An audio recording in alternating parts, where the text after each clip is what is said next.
આગળ રાજકોટથી સમાચાર સામે આવી રહ્યા છે। રાજકોટમાં જર્જરિત ઇમારતની બાલ્કની ધરાશાયી થયાની ઘટના બની છે। રાજકોટના જેતપુરમાં જર્જરિત ઇમારતની ગેલેરી ધરાશાયી થઈ છે। જેતપુરના ગોખલા દરવાજા વિસ્તારમાં સમગ્ર ઘટના બની છે।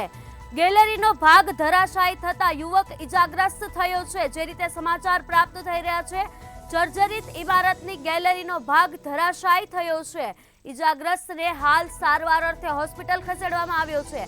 તો રાજકોટથી સમાચાર પ્રાપ્ત થઈ રહ્યા છે। રાજકોટના જેતપુરમાં જર્જરિત ઇમારતની ગેલેરી ધરાશાયી થયાની ઘટના બની છે, જેમાં એક યુવક ગંભીર રીતે ઇજાગ્રસ્ત થયો છે। જેતપુરના બોખલા દરવાજા વિસ્તારે સમગ્ર ઘટના બનવા પામી છે, જેમાં ગેલેરીનો ભાગ ધરાશાયી થતા યુવક ઇજાગ્રસ્ત થયો છે। ત્યારે ઇજાગ્રસ્ત યુવકને સારવાર અર્થે હોસ્પિટલ ખસેડાયો છે। જર્જરિત ઇમારતની ગેલેરીનો ભાગ ધરાશાયી થયો હતો। ઇજાગ્રસ્તને સારવાર અર્થે હોસ્પિટલ ખસેડવામાં આવ્યો છે। રાજકોટથી સમગ્ર સમાચાર પ્રાપ્ત થઈ રહ્યા છે।